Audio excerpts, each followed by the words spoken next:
nuages. Merci. Donc, la Journée nationale de la vérité et de la réconciliation est au Canada un jour férié fédéral célébré le 30 septembre. Donc, vous avez 2 jours d'avance. Ça vise vraiment à promouvoir les efforts de réconciliation avec les peuples autochtones. Donc, ce soir, on a la conférence La colonisation, les effets sur nos rôles, genres et modes de vie.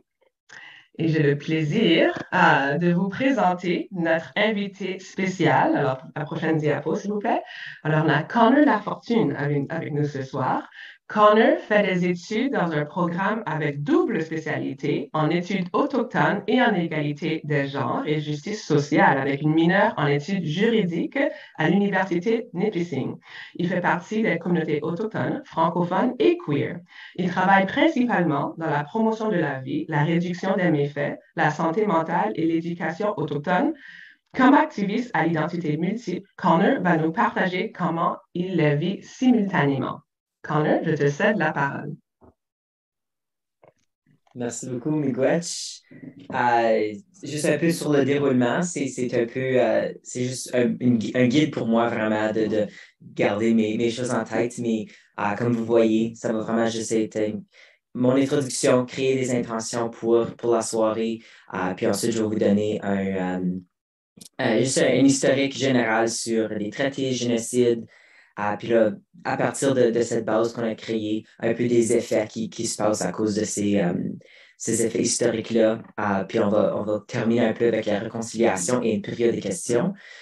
Si jamais que je me trouve à dire des mots en anglais, désolé, la plupart de mes présentations des sujets autochtones sont d'habitude en anglais. Donc, je vais essayer d'utiliser. Souvent, j'utilise trois des termes. J'utilise le français, l'anglais et l'Anishinaabe qui est le langage traditionnel de mon peuple. Donc, je vais un peu intégrer les trois. Mais je suis super excitée d'être ici avec vous. Puis j'espère que vous êtes intéressés à ce sujet. Donc, d'habitude, quand on commence, lorsqu'on est en personne, on se rassemble en cercle. Et on débute la conversation avec ce qu'on appelle Minomomatsuin, qui veut dire in a good way, mais aussi ça veut dire living the good life. Ça se traduit pas très bien en français dans le sens de juste vivre la belle vie, mais aussi comme les choses comme l'équilibre et tout ça qui vient avec la belle vie. Donc, je vais commencer avec un smudge, qui est une cérémonie traditionnelle qu'on fait de mon côté. Puis j'ai tous mes items devant moi. Tu les vois pas un peu, mais je vais les montrer. Donc, on commence avec la plume. Des côtés plus traditionnels, on a une plume d'aigle, mais moi, je ne m'ai pas fait donner une plume d'aigle encore, donc c'est juste une plume d'Inde en ce moment. Mais l'histoire, c'est qu'on prend l'item le plus haut, qui vole le plus haut, puis l'aigle, c'est dit que c'est l'animal qui vole le plus haut du créateur, le plus près du créateur. Et aussi, on a notre mégis, qui est notre coquille qui vient de la mer, donc on a les deux extrémités, l'item le plus bas puis l'item le plus haut. C'est dans l'item, on utilise nos médecines. Donc, aujourd'hui, j'ai mes 4 médecines. Je vais juste en brûler un, mais je voulais encore vous le montrer. Donc, j'ai le cèdre, qui ici, c'est juste, on appelle ça un bundle. Puis il n'y a pas un beau mot en français qui veut dire bundle, donc c'est juste un rassemblement de cèdre. Ici, on a du sauge, une tresse de... Oh, ça bouge ça. Une tresse de foin d'odeur, donc le sweetgrass, et une poche de tabac. Puis c'est nos 4 médecines, ils ont chacun eu leur place dans notre culture et ils symbolisent toutes sortes de différentes belles choses. Mais c'est une façon, on commence avec le smudge pour demander à nos ancêtres, à notre esprit de vraiment entrer dans la conversation. Lorsqu'on est en train de faire des présentations, souvent on rentre juste avec nos corps et notre thème physique. Mais quand on fait des présentations comme ceci, on veut rentrer notre esprit aussi dans la conversation pour qu'on puisse pleinement participer. Donc, je vais juste en allumer.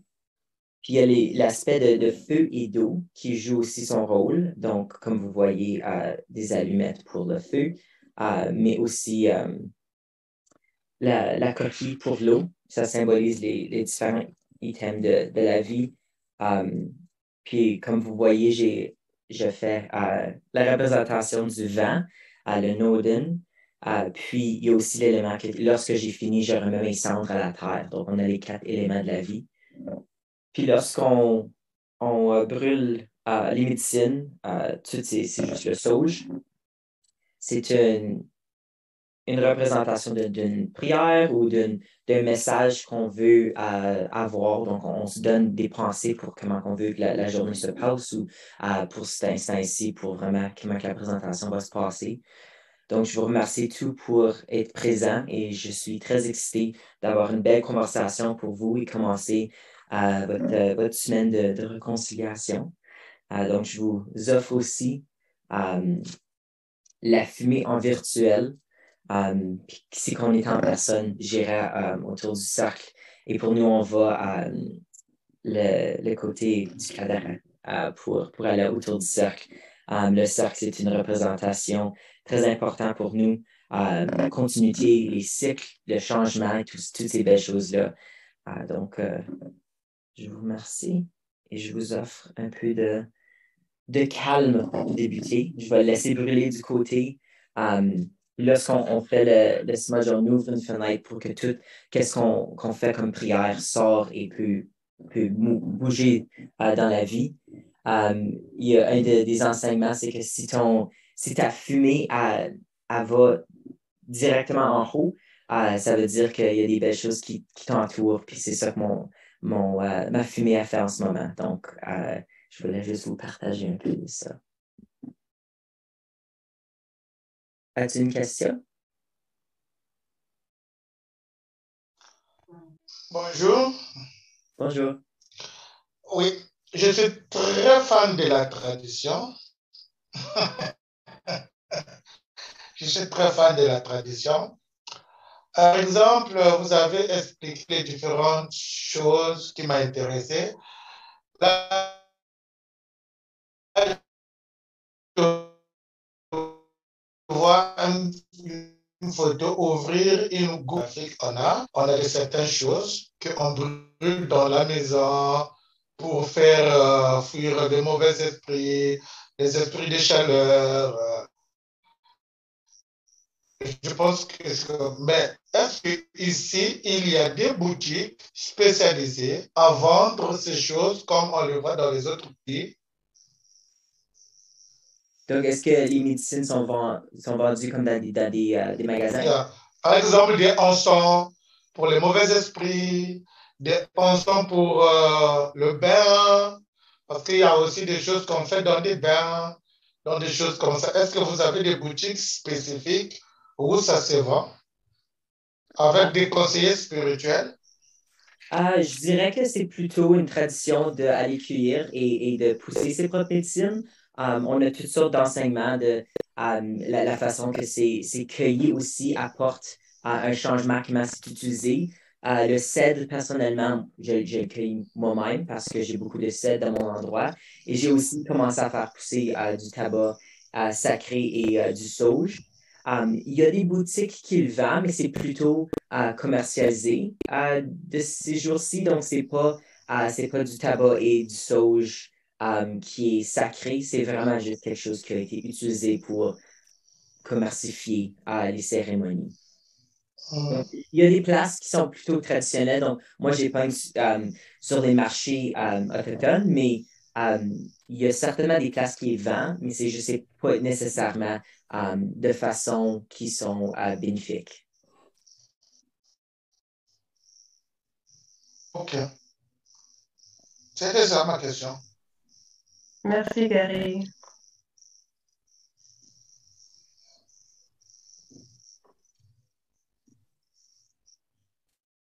Parfait. Donc, un peu sur moi, je vais juste me présenter. Ani Bojon, Imkins Indigenous, Soki Kendan Donjaba, Beneshan Dondem, Anishinaabe Nindao, and Sokmakan Donda.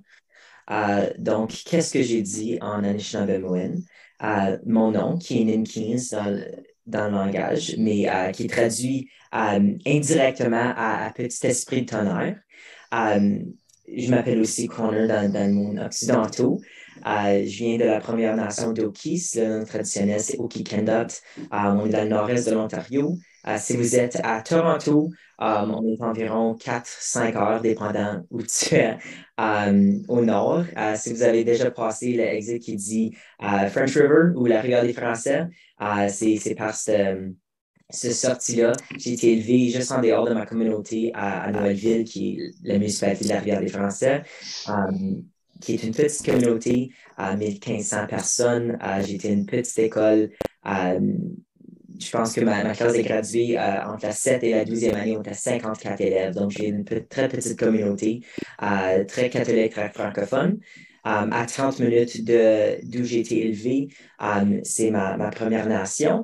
C'est dans un petit chemin, c'est un dirt road. C'est pas un très beau chemin à se rendre. Mais c'est une communauté qui est assez isolée dans le sens de géographie. Je crois que j'ai mis une photo en haut. Ouais, ça, dans les photos en haut, excuse mon écran est un peu changé à cause de les petits écrans. Mais c'est ça, c'est une petite communauté. Ça fait partie de deux îles. Donc, la petite île, c'est Okikendat. La grosse île, on est encore en train de retrouver le nom traditionnel. Donc, le tout s'appelle Dokis. C'est une très belle petite communauté entourée de la rivière des Français. Et juste, si tu continues un peu, ça s'ouvre à la bouche du lac Nipissing. Puis la Première Nation de Nipissing, c'est une de nos réserves sœurs. Donc, il y a eu beaucoup de commerce entre les deux. Il y a beaucoup de familles qui se trouvent entre les deux. Puis j'ai ajouté des petits liens ici. Et ça, c'est le premier lien, c'est le lien de communauté. Juste des informations génériques sur nos commerces puis tout ça. Le deuxième, c'est un documentaire qui a été créé, je dirais, des années 70. Je me souviens pas trop. Mais c'est un documentaire style Hollywood Indian. Donc, il commence, c'est comme In the Valley of. Tu sais, comme c'est vraiment comme fait en style Hollywood, mais c'est très le fun à regarder. Puis il y a de la belle information. Mon arrière-grand-père est dans beaucoup les clips, donc moi j'aime bien ça le regarder. La raison, ça s'appelle Eagles on the River, c'est parce que notre drapeau qui est l'aigle a été appelé Eagles on the River, donc c'est ça notre explication de notre communauté. Comme été dit, je suis dans mes études de bac. J'ai fini cette année, puis ensuite que je vais poursuivre d'autres études supérieures. C'est ça, je suis autochtone, francophone et queer. J'ai aussi d'autres identités, mais c'est ceux-ci qui sont le plus pertinents pour cette présentation. La raison, je vais vous donner une introduction tellement détaillée, c'est parce que dans nos croyances, c'est pour savoir où notre journée va se passer, il faut savoir d'où on commence. Donc, je voulais juste vous donner un aperçu de comment j'ai été élevé. J'ai un frère, j'ai été élevé à jouer au hockey, à écrire. Je suis un poète, un écrivain, un musicien. J'aime beaucoup ça, faire toutes sortes d'affaires. Du côté plus professionnel, comme a été mentionné, je travaille pour plusieurs organismes, plutôt dans le côté santé mentale. Donc, Federal Partnership Foundation, Anishinaabe Nation, Anishinaabe, c'est ma nation et on a notre conseil jeunesse que je fais partie. School Mental Health Ontario, Mental Commission of Canada, toutes ces choses-là. C'est souvent relié à la promotion de la vie. Donc, dans les dernières années, j'ai co-créé une boîte à outils sur la promotion de la vie pour la jeunesse autochtone. Je travaille aussi la réduction des méfaits à travers de Cannabis and Psychosis Canada et à travers de mes projets de recherche. Puis je fais juste beaucoup de présentations sur différentes avenues sur la vie des personnes autochtones, la spiritualité, la santé, et aussi avec mes identités multiples dans les différents domaines. Mais mon travail se trouve surtout en anglais, sauf quand ça vient à des présentations dans les écoles. Mais ça, c'est un peu sur moi. Du côté plus général, à la fin, j'ai ajouté des liens, puis il y a un peu de mes projets que j'ai créés. J'ai fait plusieurs vidéos, les deux en français et en anglais. C'est vraiment ça qu'est-ce que j'aime partager, l'accessibilité à cette information. Donc, la vraie question, c'est pourquoi est-ce que je suis ici? Donc, non seulement pour discuter sur la journée réconciliation qui est dans 2 jours, mais aussi pour avoir des conversations sur les perspectives occidentaux et autochtones sur l'histoire. Lorsqu'on est à l'école ou même de nos jours, on a toutes sortes de perspectives. Souvent en français, on entend pour les Hurons et les Wendat, puis on apprend une histoire qui est très différente de ce qui est la réalité. Donc, c'est juste un peu d'équilibrer les perspectives, donner un peu de qu'est-ce que moi j'ai vécu, qu'est-ce que moi je connais de l'histoire des personnes autochtones ici. C'est aussi créer un espace d'apprentissage. J'aime beaucoup les questions, j'aime avoir des discussions qui sont axées sur des connaissances et vraiment juste de créer un apprentissage qui est ouvert et prêt à, à partager. J'ai oublié de dire, moi, je viens du territoire Robinson-Huron qui a été signé en 1850. Je vais toucher un peu plus sur les traités un peu plus tard, mais je vous demande de mettre dans le chat d'où viens-tu et où es-tu en ce moment. Donc, tu peux trouver sur, je pense que j'ai le lien de sauvegarder. Ah non, je ne l'ai pas. Mais si tu es capable de mettre sur le lien le Native Land Dossier, ça donne d'où tu es sur les territoires, sur les différents traités. Mais aussi, j'aime savoir d'où les gens, where do you call home, d'où que les personnes se trouvent lorsqu'on se présente avec notre. Lorsque je dis je viens de Dokis, qu'est-ce que je dis? C'est Ndonjba qui veut dire where my afterbirth lies, where my spirit lies. C'est vraiment où je me trouve, où est-ce que je suis axé à la terre.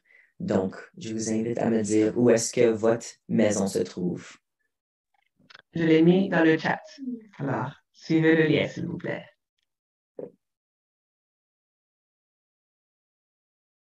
Donc, je vais juste vous donner un peu de temps.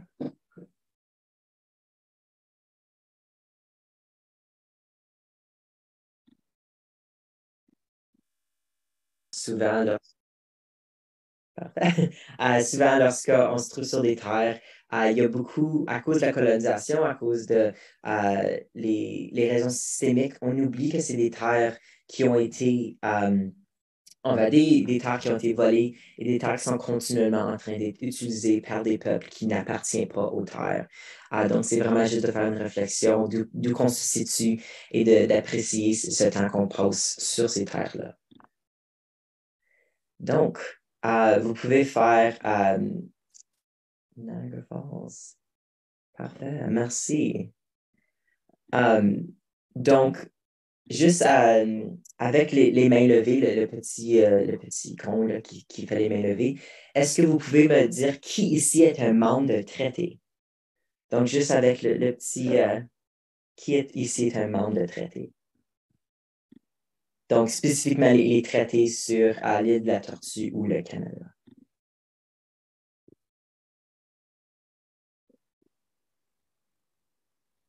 Puis si vous ne le trouvez pas, puis votre visage est là, vous pouvez le faire avec votre main.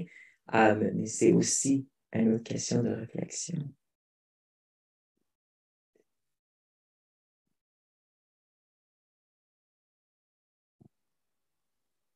Donc, il y a quelqu'un qui a mis dans le chat la réponse qui est vraiment la réflexion qu'on se trouve, c'est que nous sommes tous des membres de traités ici. Souvent, quand on pense à des traités, surtout les gens qui canadiens, qui se considèrent canadiens, vont parler que juste les personnes autochtones, c'est des membres de traité. Que le traité existe avec seulement les personnes autochtones. En réalité, le traité bénéficie plus les personnes qui sont non autochtones sur les terres. Donc, toutes les personnes qui habitent sur des terres traditionnelles, donc partout sur l'île de la Tortue, le Canada, appartient à un traité. On a toutes nos responsabilités à nos traités. En anglais, on dit un treaty member. Who here is a treaty member? We are all treaty members. C'est vraiment juste de faire réaliser que le traité n'existe pas seulement entre les personnes autochtones et la terre, les personnes autochtones et le gouvernement, mais vraiment entre toute personne qui vit sur des terres autochtones. Excuse, si j'arrête des fois, c'est juste de lire dans le chat parce que j'aime beaucoup qu'est-ce que les gens y mettent. Mais c'est ça, on est tous des membres de traité parce qu'on habite sur des terres de traité. Donc, juste un petit survol sur les traités ici. Lorsque la colonisation a vraiment débuté, il y avait beaucoup de lois sur des cérémonies. Donc, la cérémonie que j'ai faite au début avec le smudge, mais aussi le Sundance, le potlatch, toutes ces cérémonies-là qu'on fait à différentes régions sur ces terres ici. Il y a eu beaucoup de cérémonies de bannissement. Donc, on a complètement été enlevé le droit de faire ces cérémonies. Souvent, c'était des situations d'emprisonnement, ce qui nous trouve en train de faire des cérémonies. Il y avait beaucoup de conséquences. Donc, même juste avoir les médecines, de chanter, de danser.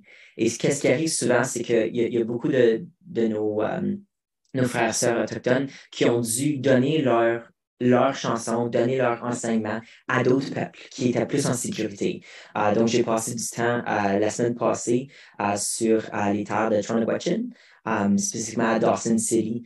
Et ils me jasaient du fait qu'à cause qu'ils sont très près de l'Alaska et quand c'était pas une division entre les États-Unis et le Canada, il n'y a pas un mur imaginaire qui traverse, puis c'était pas quelque chose qu'on suivait. Donc, il y a beaucoup de relations entre les peuples autochtones des États et du Canada. Donc, qu'est-ce qu'ils ont dû faire, c'est de donner ces histoires-là, de donner ces chansons, de donner tout ça à leurs frères, sœurs, de l'autre côté, parce que c'était pas sécure pour eux de le garder. C'était la seule façon pour garder ces chansons-là, c'est de soit les cacher ou de les donner en espérant qu'un jour, ça serait assez sécure de les revoir. Et qu'est-ce qui est arrivé? Il me jasait que c'était très récemment qu'ils ont pu retrouver leur histoire, retrouver leur chanson et faire le repartage de leur histoire qui a été enlevée. Qu'est-ce qui arrive avec les cérémonies, c'est que c'est non seulement un aspect physique qui est enlevé.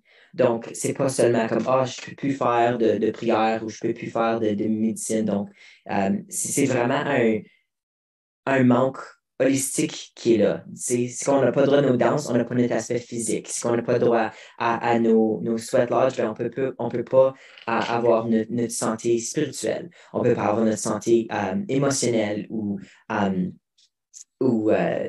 toutes ces choses-là sont enlevées et sont toutes entremêlées. Donc, quand on parle de la balance et de la roue de médecine, on suit la vue que tout joue sur l'autre. Donc, sans un, on ne peut pas être complet dans notre existence. Donc, quand les lois ont commencé à enlever nos cérémonies, c'était très difficile parce que non seulement la relation entre notre santé, mais aussi la relation entre notre langage et notre culture et nos connaissances. Il y a une auteure qui est fantastique qui parlait de quelqu'un qui lui demande What's more important to you, your language, your culture or your teachings? Donc, qu'est-ce qui est plus important, ton langage, tes connaissances ou la terre? Puis elle a répondu, c'est toute la même affaire, c'est tout pareil. These are all the same things. Parce que tout est tellement entremêlé, sans le langage, on ne peut pas apprendre, on ne peut pas vivre, on ne peut pas connaître c'est quoi les responsabilités de la terre. En étant quelqu'un qui est juste maintenant en train d'apprendre ma langue traditionnelle, donc l'Anishinaabe n'a pas été dans ma famille il y a environ 5 générations.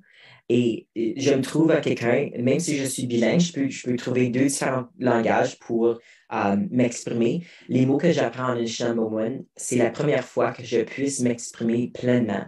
Il y a plusieurs mots qu'on apprend qui fait que, oh wow, j'ai jamais été capable d'expliquer un concept qui me sent tellement rapproché au langage.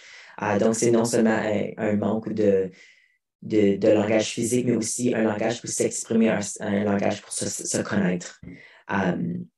Puis durant ce temps-ci, à cause, c'est plutôt des hommes blancs qui ont rentré, il y avait une division entre qui qu'ils voulaient faire des relations avec.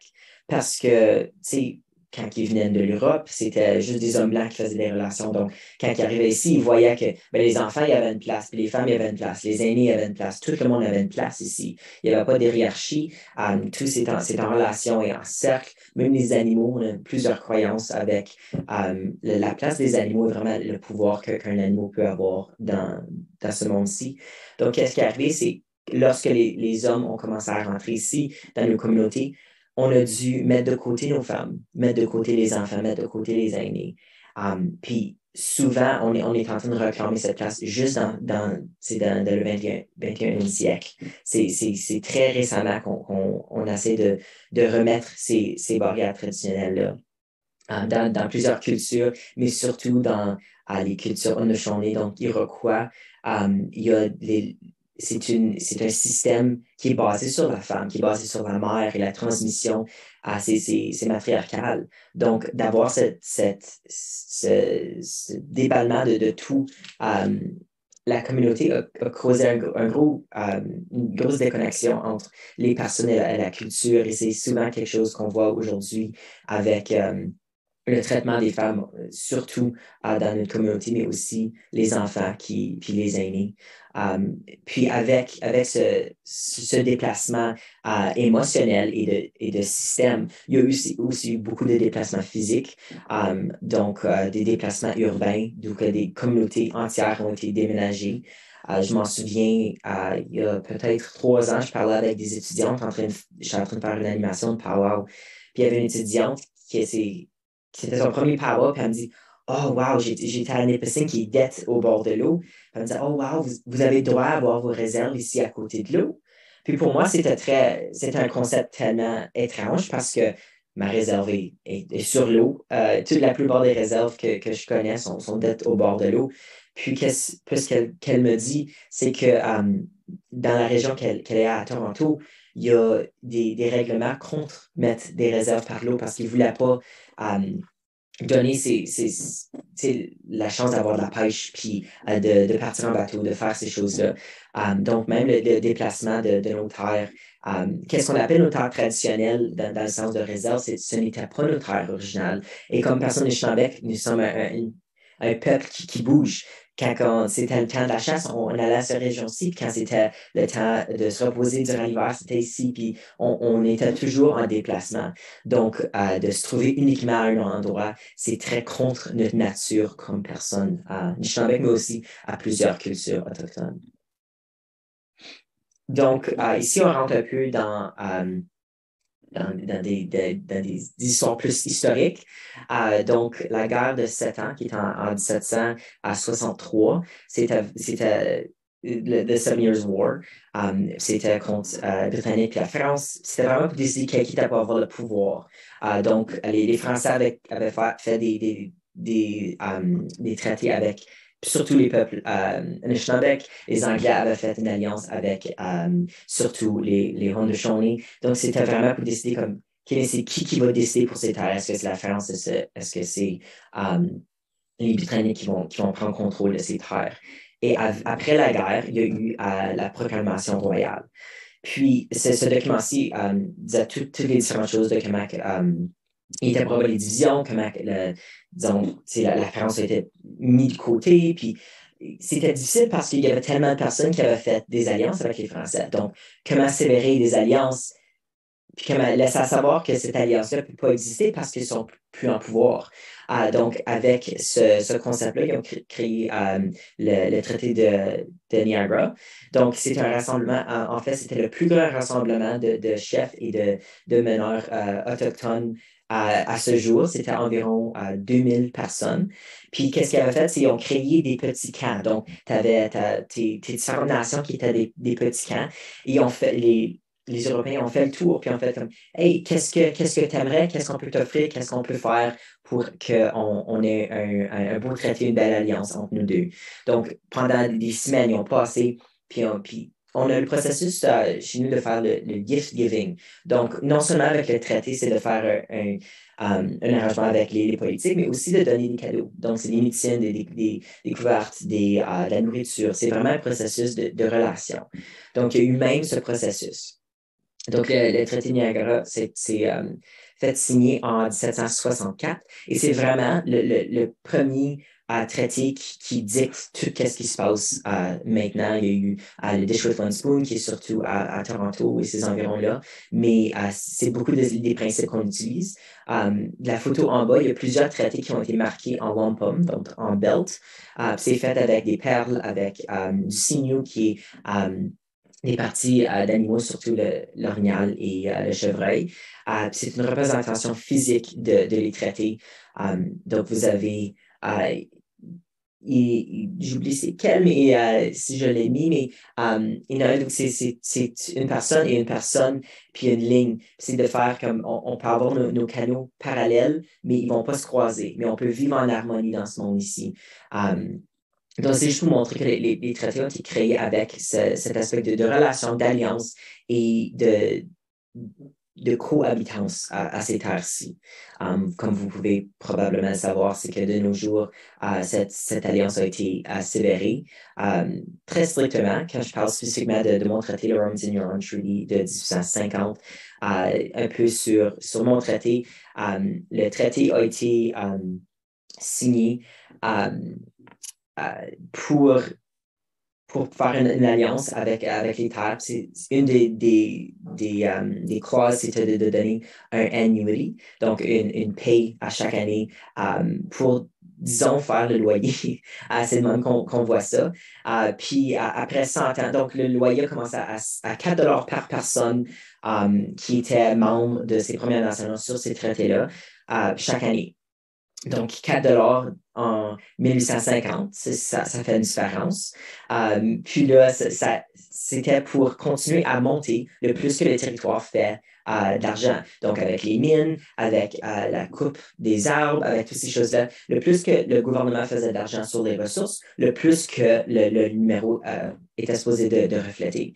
Donc, la dernière fois que ça a été monté, donc ça a commencé comme plus bas, mais la dernière fois que ça a monté en 1874, c'était le 4 et c'est encore le montant de paye qu'on paye aujourd'hui.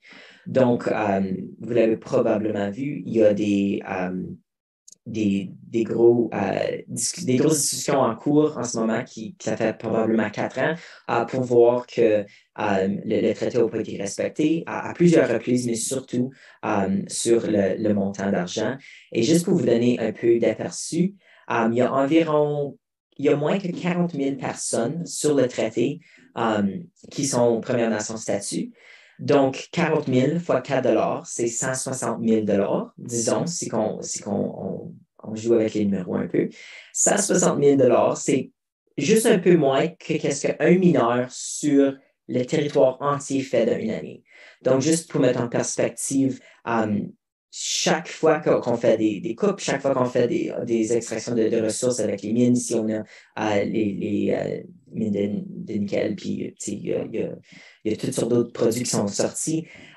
Chaque année, la seule affaire qu'il faut que le gouvernement donne aux peuples Premières Nations sur les territoires, c'est environ 160 000 pour faire le traité. C'est des discussions qui sont en cours en ce moment, puis il y a beaucoup de discussions avec le fédéral puis le provincial qui est toujours une question. Mais il y a plusieurs traités partout. Il y a aussi les traités modernes, donc puis les numbered treaties, donc vous avez peut-être entendu Treaty 1, Treaty 2, Treaty 2, 3, 4, 5, 6. Puis ça continue, puis c'est les traités plus modernes qui ont été signés après un certain temps. Modernes dans le sens, pas dans les 1800, mais pas si modernes dans le sens linéaire. Donc, qu'est-ce que ça a causé autre choses qui ont été faites en ce moment? Donc, le Indian Act a été créé en 1868. C'est un document légal qui nous définit comme personnes autochtones. C'est un document qui cause encore qu'on a une indépendance. Comme personne canadienne, il y a certaines lois que faut que tu suis. Comme personne autochtone statut canadien, il y a d'autres lois qu'il faut suivre. Il y a aussi des définitions quand ça vient à la propriété, quand ça vient à donner le consentement. Avec mes études juridiques, on parle beaucoup de qui peut donner le consentement. Donc, c'est les enfants, les personnes qui ont différentes difficultés ne peuvent pas donner le consentement dans certaines occasions, mais aussi les personnes autochtones, on a plusieurs limites quand ça vient à donner le consentement puis acheter la propriété encore aujourd'hui. Donc, l'Indian Act, un des plus des documents les plus définis dans l'Indian Act, c'est le Marrying Out Clause, c'est appelé le Double Mother Clause, puis ensuite c'est le Double Parent Clause, mais ça a été changé au fil du temps. Mais initialement, si vous l'avez jamais entendu, lorsqu'une personne, un homme avec le statut autochtone marie une femme non autochtone, cette femme non autochtone peut avoir le statut autochtone et leurs enfants peuvent avoir le statut et ça continue. Cependant, sa sœur, donc la sœur de la même personne, ils ont le même statut, les mêmes parents, les mêmes grands-parents. Si elle marie quelqu'un de non autochtone, un homme non autochtone, elle perd son statut. Puis ses enfants après ça. Donc, c'est un système qui est patriarcal.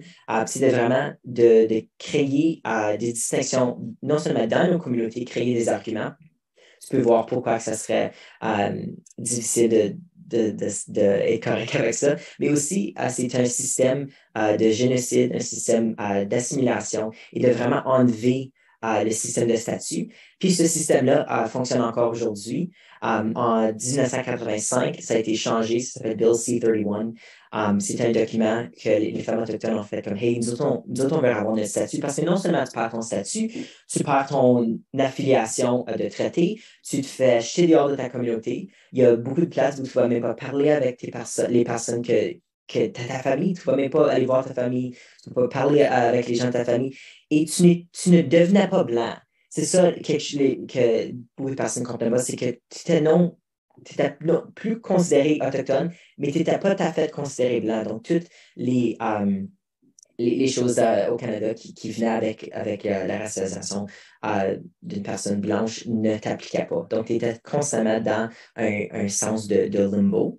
Quand Bill C-31 a été créé en 1985, c'était pour donner le pouvoir aux femmes. Donc, il y a des milles de statuts qui ont été redonnés aux femmes et leurs enfants. Cependant, il y a quand même le parent clause, le double parent clause qui a été créé. Donc, moi, disons, mon grand-père a son plein statut, puis lui, il marie une femme non autochtone. OK? Ses enfants, donc ma mère peut avoir son statut.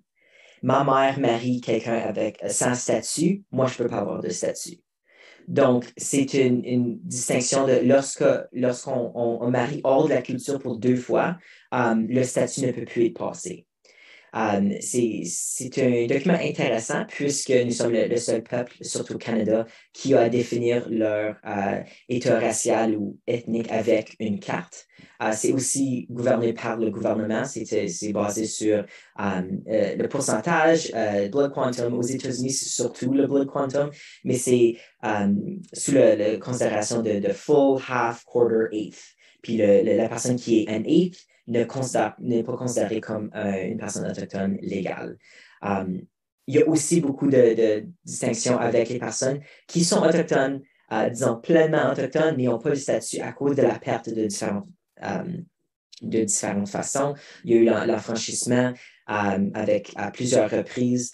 Donc, avant les années 60, les personnes autochtones ne pouvaient pas voter, ne pouvaient pas aller au docteur, ne pouvaient pas parler à un docteur, ne pouvaient pas aller à un avocat. Il y avait toutes sortes de choses comme ça. Et si tu essayais de faire ces choses-là, tu te faisais enfranchir. Donc, tu n'étais plus autochtone. Il y a aussi eu des longues périodes où le statut a été acheté. Donc, le gouvernement offrait, disons, 1 000 $. Donne-moi 1 000 $ et tu n'es plus un autochtone, je prends ton statut, je le déchire, je le mets à la poubelle. Donc, ça a été fait pendant plusieurs années. Je connais plusieurs membres qui ont été enfranchis, puis souvent, c'était une question de survie. Donc, pour plusieurs personnes, c'était une décision. Donc, est-ce que je prends de l'argent, là, je peux avoir une meilleure occasion d'avoir un emploi, d'avoir une meilleure maison, d'avoir de la nourriture sur mon assiette cette semaine, de soigner mes enfants, ou est-ce que je garde mon statut, mais on meurt? Donc, c'était une décision qui a dû être faite entre la perte de son identité ou la perte de sa vie.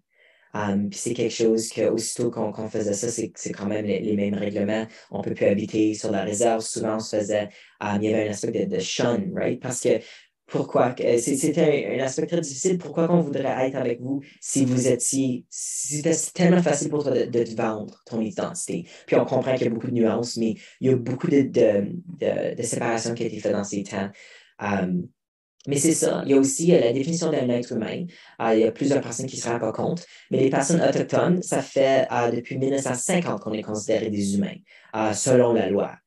Donc, avant les années 50, nous n'étions pas considérés des humains nous étions la propriété, nous étions des objets, des choses comme ça. Donc, mes grands-parents, dans ma vie, n'ont pas toujours été considérés comme humains au Canada.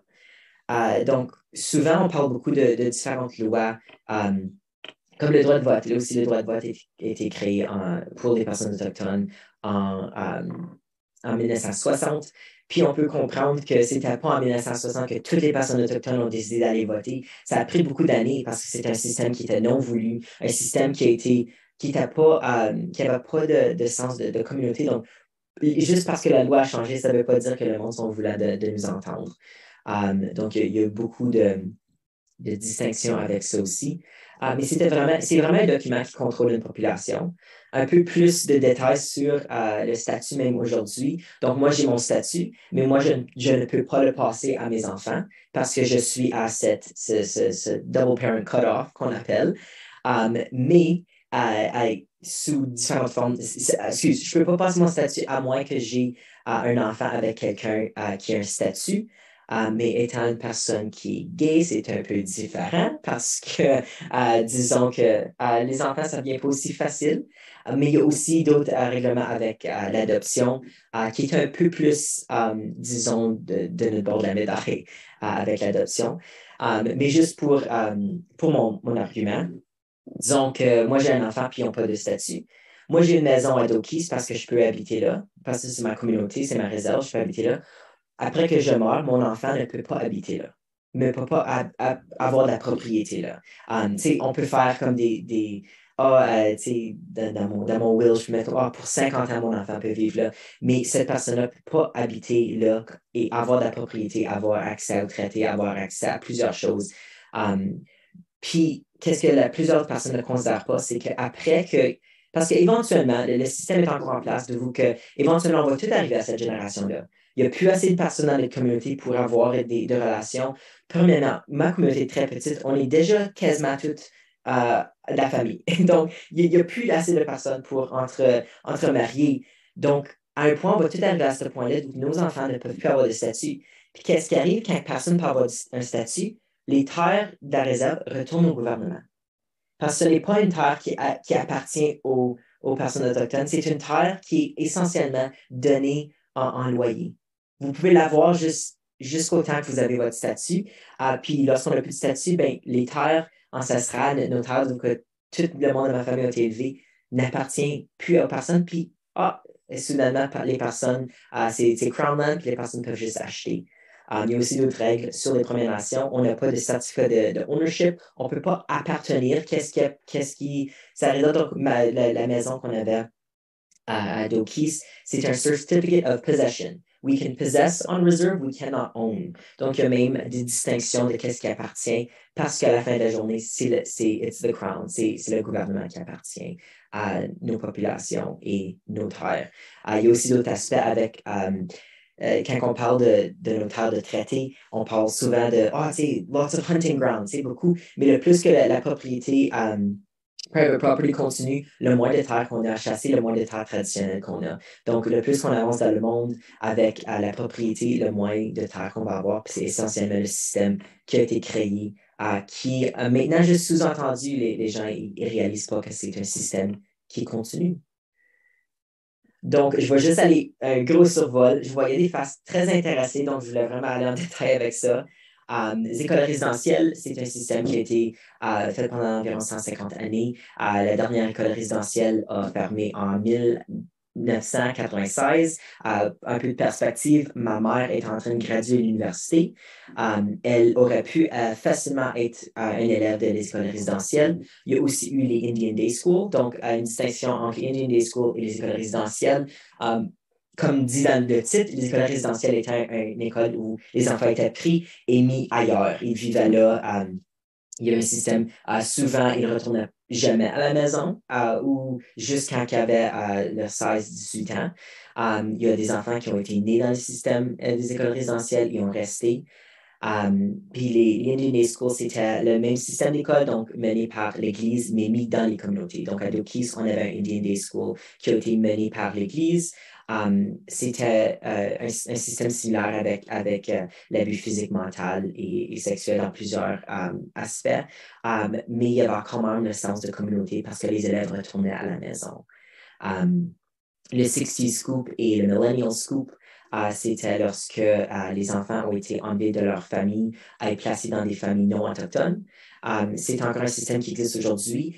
C'est en fait un système qui existe plus aujourd'hui qu'avant, mais it's disguised. C'est mis avec, il y a des raisons. Ben, c'est à cause que la maman boit ou le père, il travaille pas assez. Mais c'est un système qui a été créé pour continuellement enlever les élèves et les enfants de leur famille, les enlever de la culture, du langage, la possibilité d'avoir une connexion à leurs ancêtres. Mais c'est un système qui existe encore aujourd'hui. Des déplacements, même, il y a des gens qui ont été pris d'ici et envoyés en Europe dans des familles blanches. Sans savoir. Moi, j'ai une amie que je travaille avec, puis elle a été élevée dans une famille allemande. Juste l'autre côté, c'est une famille allemande-canadienne, mais quand même, c'est des cultures complètement différentes. Puis souvent, des personnes qui ne savent même pas qu'ils sont autochtones dans plusieurs aspects de la vie. Si jamais vous êtes intéressé dans ces aspects-là, des auteurs comme Richard Wagamese, Thomas King, c'est deux de mes préférés pour ces sujets-là. Quand ça vient la violence du passé et courant, il y a le Missing and Murdered Indigenous Women and Girls, qui est un inquiry qui a été créé en 2015 de la part des personnes autochtones. Ce n'est pas des systèmes qui ont été donnés par le gouvernement. C'est tout le pouce, tout le travail, toutes les choses ont été créées par les personnes, pour les personnes. C'est juste le gouvernement qui a fait comme, on peut prendre ça et on peut montrer qu'on l'a fait. C'est souvent ça qui arrive avec les systèmes de réconciliation. Mais c'est une crise épidémique le vol, le viol et le meurtre des femmes, des enfants et des filles autochtones et aussi plusieurs personnes dans la communauté queer parce que des identités marginalisées, parce que de leur situation de vie, de soit pas vivre à la maison ou à cause des systèmes qui ont été créés. Quand on parle des écoles résidentielles, tout ça, quand un parent a été là ou un enfant a été là, puis n'a jamais été montré comment aimer, comment être fin, comment se faire aimer, comment avoir une relation saine. Ensuite, il arrive à la maison et c'est juste ça qu'ils connaissent pour donner à leur enfant. Et ces personnes-là le donnent à leur enfant, puis à leur enfant. Puis aujourd'hui, on a des produits de ce système qui ont été créés par le gouvernement. Et le gouvernement maintenant qui nous dit comme, tu vois, les personnes autochtones, ils boivent, puis ils sont abusifs, puis mais ils ne savent pas comment traiter la famille. Mais en réalité, c'est leur produit. Nous sommes le produit de leur système. Parce que tu regardes dans nos sociétés, même 50 ans, 100 ans passés, 200 ans passés, nous avons des systèmes d'amour, de balance, d'équilibre, de partage. Tout notre système est basé sur de l'amour, le partage et juste des doux puis d'être fin et de toucher et à ça, on voit le gentle parenting, mais c'est vraiment un système qui a été créé par plusieurs personnes qui sont non blancs. C'est vraiment des systèmes qu'on connaît très bien chez nous puis dans nos cultures, mais c'est un système qui est très nouveau pour plusieurs cultures blanches, surtout au Canada, aux États-Unis. Voilà un an et un peu, on a eu la découverte des tombes non marquées de nos enfants qui ont été aux écoles résidentielles. Aujourd'hui, on entend beaucoup moins parce que qu'est-ce qui arrive à la société, c'est que ça arrive, tout le monde est furieux, tout le monde est choqué, prêt à faire de l'action. Puis là, un mois passe, puis 2 mois passent, 3 mois passent, puis on continue à trouver des enfants, on continue à faire le deuil dans nos communautés. Mais le reste du monde ont déjà oublié. Donc, pour nous, c'est un peu curieux parce que le 215, c'était le numéro initial. Et puis, c'était le choc total de tout le monde. Puis maintenant, on est rendu dans les 10 000 personnes. Puis, c'est comme des chuchotements. On n'entend plus rien dans les nouvelles, on n'entend plus rien, à part que dans nos communautés, dans nos conversations.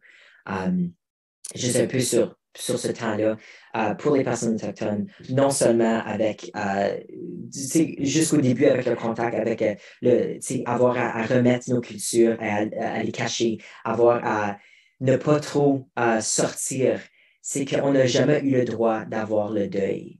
Et cette année ou l'année passée, c'était vraiment le premier instant dans notre monde colonial qu'on a eu le droit de faire le deuil public avec les gens, de dire que c'est notre réalité avec les écoles résidentielles, avec tous les traumatismes qu'on a vécu, le génocide actif qui se passe dans nos communautés. C'était la première fois que nous avons eu le droit de deuil public.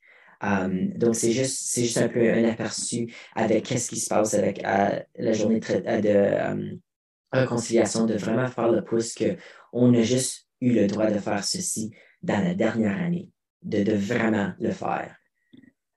Puis, j'aurais dû peut-être faire un peu un mot d'attention pour juste des histoires qui sont très touchantes. Donc, je m'excuse s'il y a des gens qui se sentent, comme le cœur est juste comme très gros, très lourd. Mais c'est des conversations qu'on doit avoir, surtout au Canada, surtout avec les personnes qui n'en savent pas. Donc, un peu pour changer le ton, quand ça vient à les changements des rôles et des genres, on peut voir que the disruption de nos systèmes ont vraiment créé un choc. Donc, quand on a dû mettre de côté les femmes, ben OK, les femmes prennent un statut de moindre. Les enfants, les aînés prennent un statut de moindre. Donc, les hommes ont été montés. Mais aussi, il y a des personnes, nous avons plusieurs mots pour des personnes non genrées dans nos communautés. On avait des rôles distincts et appréciés dans nos communautés avec... de nos jours, on entend le terme two-spirit, mais c'est vraiment l'esprit masculin, l'esprit féminin et les rôles qui jouent avec ça, la puissance. La plupart de nos guerriers étaient des personnes qui étaient non-binaires, qui étaient hors du binaire, qui n'étaient pas selon le monde occidental, on le voit aujourd'hui. Mais qu'est-ce qui a aussi causé non seulement qu'on a dû le cacher dans nos cultures, on a aussi eu l'imposition de la binarité perçue. Donc, lorsque les personnes non autochtones nous voient, ils vont comme, oh wow, ils ont les rôles des hommes, ils ont les rôles des femmes, c'est très divisé, c'est très homme-femme, il y a des distinctions. Mais c'est vraiment juste une binarité perçue parce que lorsqu'on arrive à avoir ces vraies discussions-là, ce n'est pas une séparation de homme-femme, ce n'est pas une séparation de binarité, c'est vraiment le rôle et le rôle que notre esprit joue dans des différents temps. Puis qu'est-ce qui arrive, c'est notre langue n'est pas facilement traduite en anglais ou en français. Donc, il y a beaucoup qui est lost in translation. Donc, quand on dit le rôle de la femme, le rôle de l'homme, ce n'est pas des mots qui veulent dire monsieur, madame. C'est des mots qui veulent dire qu'est-ce que ça apporte, c'est quoi ton cadeau, what is your gift that you bring into the world. And c'est de même qu'on a décidé. Quand tu venais dans l'adolescence, si tu te sentais plus confortable faire la cuisson, tu allais faire la cuisson, puis si tu te sentais plus confortable faire la chasse, tu allais à la chasse, puis si tu aimais faire les deux, ben on trouvait du temps pour que tu puisses faire les deux.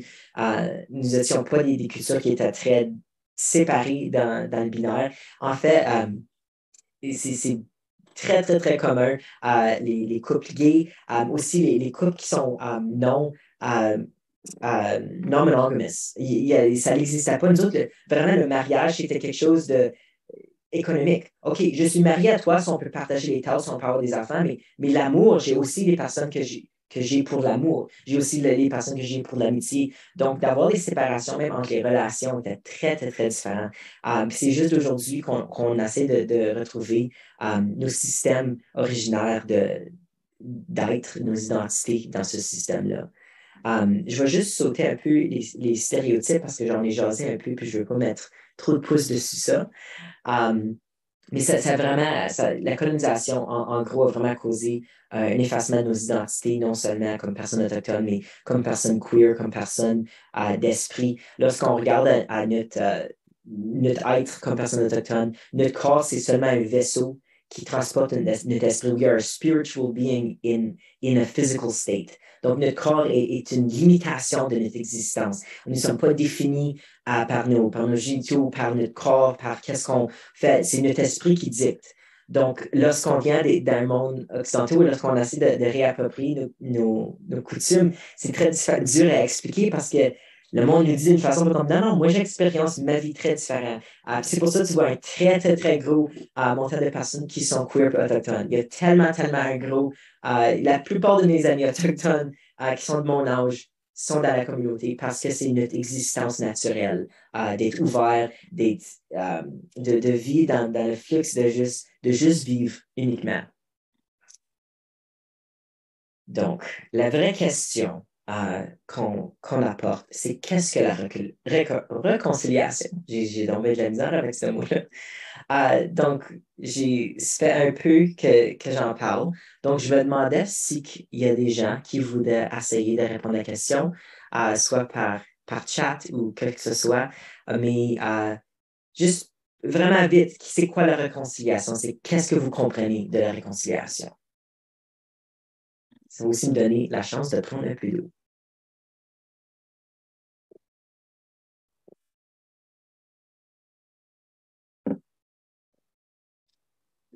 Vous pouvez lever la main pour prendre la parole ou écrire dans le chat. Ça peut être une définition très simple. C'est vraiment juste pour vous, c'est qu'est-ce que vous comprenez de la réconciliation. Tu peux y aller, John. J'ouvre ton micro. John, est-ce que tu peux ouvrir ton micro? Allô? Allô? Oui, on t'entend. Vas-y. Oui, ma soeur. Je voulais juste savoir si tu n'es pas autochtone et tu te maries avec quelqu'un qui n'est pas autochtone et tu fais l'enfant, est-ce que l'enfant serait autochtone? De nos jours, comme aujourd'hui, ou comme selon les lois de statut? Oui, selon les lois de statut. Selon les lois de statut dans ma situation, parce que je suis au cut-off, qu'est-ce qu'ils appellent, si j'avais un enfant biologique avec une personne non autochtone, mon enfant n'aurait pas de statut, non. OK. Merci. Pas de problème. Oui, Alain, juste. OK, tu peux ouvrir ton micro. Ah, là, je peux. Merci. Ce que je vois dans la réconciliation, finalement, c'est de se reconnaître comme étant égaux à tous les niveaux aussi. Tu sais, ça me touche d'entendre ce que tu as partagé, Connor, dans l'évolution, puis ça m'aide aussi à comprendre la réalité qu'on vit aujourd'hui. Tu sais. Puis j'abonde là-dedans, comment l'État a créé quelque chose d'assez effroyable, en tout cas, moi, quand je vois ça, là, tu sais. Puis, mais je pense pour moi, la réconciliation, c'est de se reconnaître comme étant à part entière, faisant partie de tout. Qu'on soit autochtone, qu'on soit queer, qu'on soit latino, qu'on soit africain, tu sais, on est des êtres humains, tu sais, puis je trouve ça intéressant de voir le chemin qu'on prend présent. Mais c'est l'élan vers où on s'en va. Il y a encore du travail à faire. Ben, moi, merci beaucoup. Merci. Maud, aimerais-tu intervenir? Tu peux essayer d'allumer ton micro. Je vais essayer de l'activer pour toi.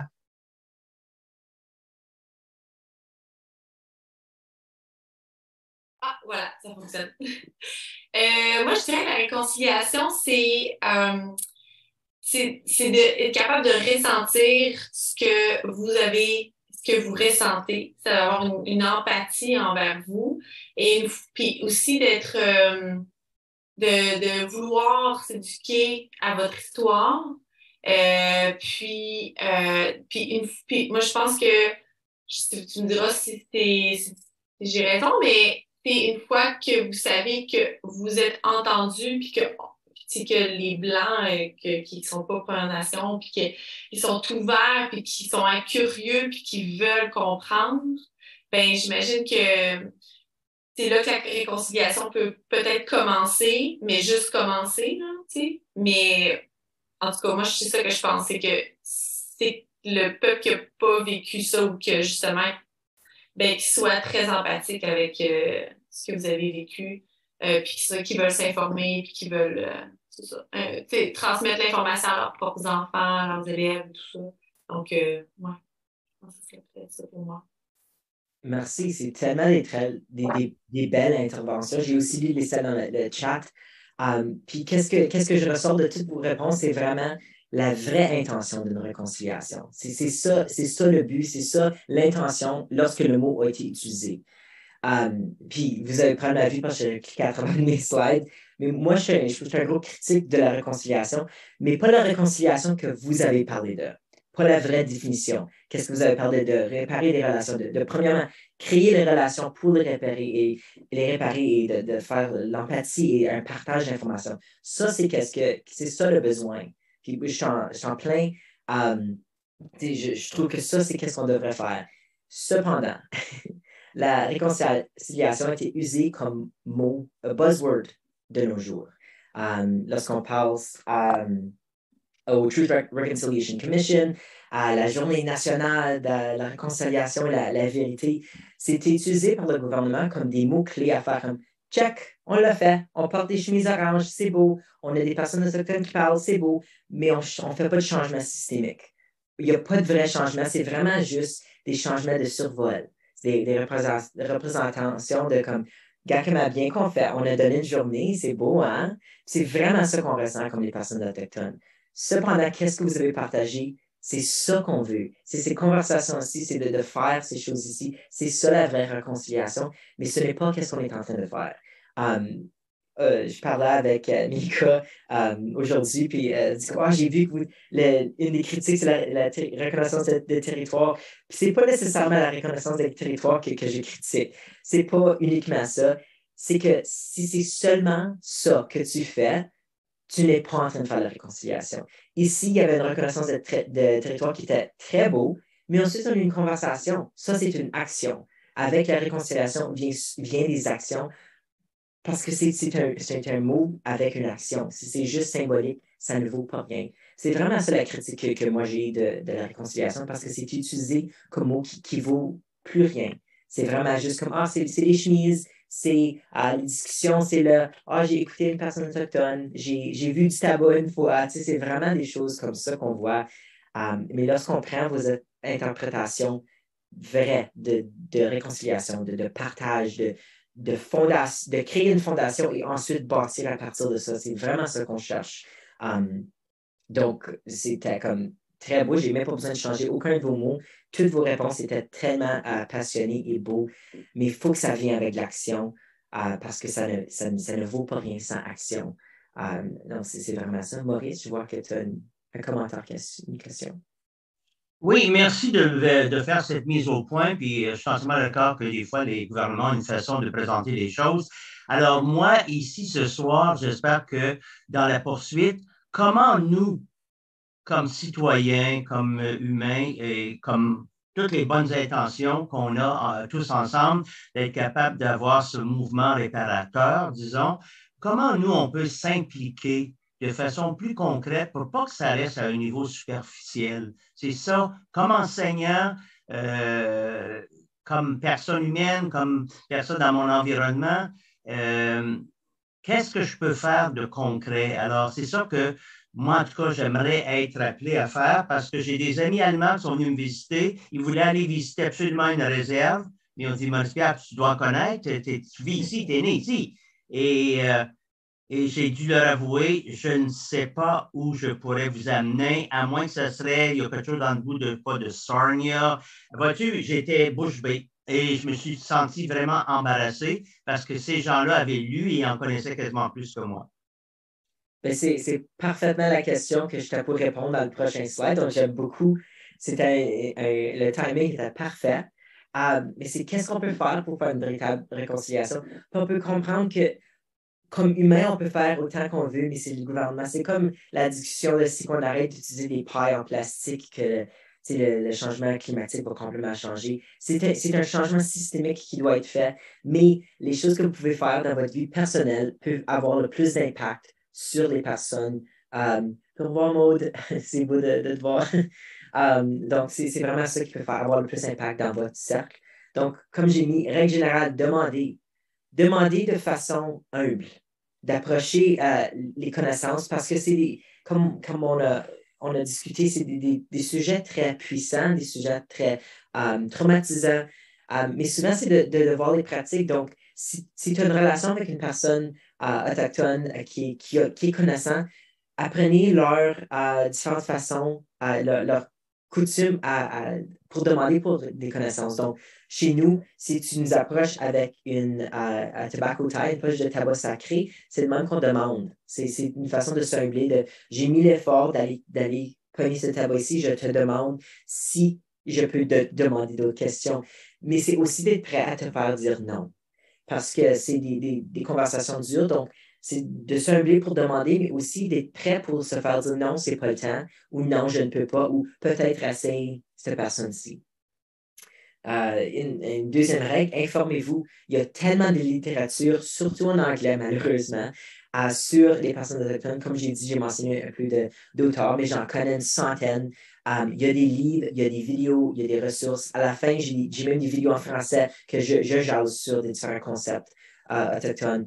Mais informez-vous. Faisez autant de recherches personnelles que vous faites à demander. Ce n'est pas toujours de juste demander aux gens qui vous entourent et de mettre le burden sur eux, mais aussi faites l'effort de faire cette recherche. Continuez à apprendre. Nous sommes toujours en état d'apprentissage. C'est la façon dont on devrait être pour toujours à nos enseignements. Nous autres, même juste pour la roue de médecine, on se fait dire que ça prendrait 2 vies à apprendre tous les enseignements, la roue de médecine, puis on n'a pas le temps de faire ça, mais il faut toujours qu'on cherche pour cette information-là. Un qui est très important, c'est de ne pas chercher la validation de ce que tu fais. Donc, non seulement ne pas le faire pour faire comme « Ah, gars, je l'ai fait, dis-moi j'ai fait un bon job », but to not expect validation. Comme personne autochtone, on ne veut pas toujours être comme « Oh, wow, tu sais c'est quoi des écoles résidentielles? Oh, wow, cool, tu portes une chemise orange. » C'est des choses qui devraient déjà être connues, c'est des choses qui devraient être faites. Donc, c'est pas notre place de vous dire que vous avez fait un bon job. Donc, c'est un peu harsh, mais c'est la vérité. On a tellement de choses à go, on n'a pas le temps de s'asseoir et vous dire que vous faites un bon job avec votre apprentissage. Mais on veut que vous le faites aussi. Soutenir les personnes autochtones dans tous les domaines. Pas juste pour des présentations, mais allez acheter votre café de Spirit Bear Coffee Company. Allez acheter vos couvertes de quelqu'un que vous connaissez, vos chemises. On est partout, on est dans tous les domaines. Non, pas juste commerce, mais c'est juste l'état que je pensais à. Mais on est partout. Suivez-nous sur Facebook, sur Instagram, sur tout ça. Il y a des musiciens autochtones, il y a des auteurs, il y a des écrivains, il y a des poètes. On est partout. Suivez-nous dans tout aspect de la vie, même si on n'est pas uniquement en train de parler de l'expérience autochtone. Puis aussi, je pense que le plus important, c'est de séparer l'idée du Canada avec la liberté absolue.